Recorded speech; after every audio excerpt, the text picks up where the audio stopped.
સુરતના ઉત્તરાયણ વિસ્તારમાં hit and રનની ઘટના બની છે। મોપેડ પર સવાર બે યુવતીઓને કાર ચાલકે પાછળથી ટક્કર મારી અને ઉડાવી।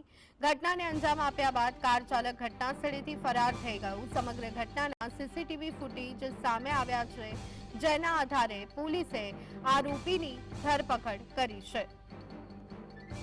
તો દિવસે ને દિવસે સમગ્ર રાજ્યમાં અકસ્માતની ઘટનાઓમાં સતત વધારો થતો જોવા મળી રહ્યો છે। ત્યારે આજે અકસ્માતની રફતાર જે વધતી જઈ રહી છે, તેમાંથી સુરત પણ બાકાત નથી, કારણ કે સ્માર્ટ સિટી સુરતમાં પણ દિવસે ને દિવસે અકસ્માતની સંખ્યામાં વધારો થઈ રહ્યો છે। ત્યારે ઉત્તરાયણ વિસ્તારની આ ઘટના છે કે જ્યાં હિટ એન્ડ રનની ઘટના સામે આવી છે। મોપેડ પર સવાર બે યુવતીઓને એક કાર ચાલકે પાછળથી ટક્કર મારી હતી અને ટક્કર મારી અને તેમને ઉડાવી દીધી હતી। ઘટનાને અંજામ આપ્યા બાદ કાર ચાલક જે છે તે ઘટના સ્થળેથી ફરાર થઈ ગયો હતો। આ સમગ્ર ઘટના અત્યારે હાલ જે દ્રશ્યો ટીવી સ્ક્રીન પર ચાલી રહ્યા છે તે આપ જોઈ શકો છો કે કાર ચાલક દ્વારા મોપેડ સવાર બે યુવતીઓને ટક્કર મારવામાં આવી હતી અને ત્યારબાદ ઘટના સ્થળેથી કાર ચાલક ફરાર થઈ ગયો હતો। જો કે સીસીટીવીના આધારે પોલીસે તપાસ શરૂ કરી હતી અને કાર ચાલકને ઝડપી પાડ્યો છે। આ અંગે વધુ વિગત મેળવી લઈએ। સંવાદદાતા સાહિસ અમારી સાથે જોડાઈ ગયા છે। સાહિસ, ઉત્તરાયણની આ ઘટના છે કે જ્યાં મોપેડ સવાર બે યુવતીઓને કાર ચાલકે ટક્કર મારી હતી, શું છે આખી ઘટના?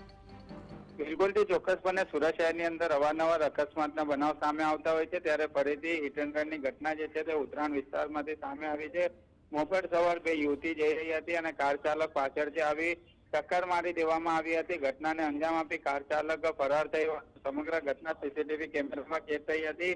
સીસીટીવીના આધારે પોલીસે કાર ચાલકને ઝડપી પાડવામાં આવ્યા હતા। કાર ચાલક વિક્રમસિંહ અટાલિયાને પકડી પાડી તપાસ શરૂ કરવામાં આવ્યું હતું। પકડાયેલ આરોપી અગાઉ અનેક ગુના નોંધાઈ ચૂક્યા છે એવું સ્પષ્ટ સામે આવી રહ્યું છે, પરંતુ સીસીટીવીની અંદર સ્પષ્ટપણે દેખાઈ રહ્યું છે કે કાર ચાલક પાછળથી આવી જે મોપેડ પર જઈ રહેલા યુવતીને ટક્કર મારી રહ્યો છે। યુવતી નીચે પડી જતી હોય છે, પરંતુ કાર ચાલક ઉભો નથી રહેતો અને જે રીતના ફૂલ સ્પીડમાં ફરીથી ગાડી અંકારી નીકળી જતો હોય તેવું સ્પષ્ટપણે દેખાઈ રહ્યું છે। સમગ્ર ઘટનાને જોતા સ્થાનિક પોલીસ દ્વારા સીસીટીવીના આધારે કાર ચાલકને પકડી પાડી તપાસ શરૂ કરી છે। જી આભાર સાહિસ, સમગ્ર માહિતી આપવા બદલ।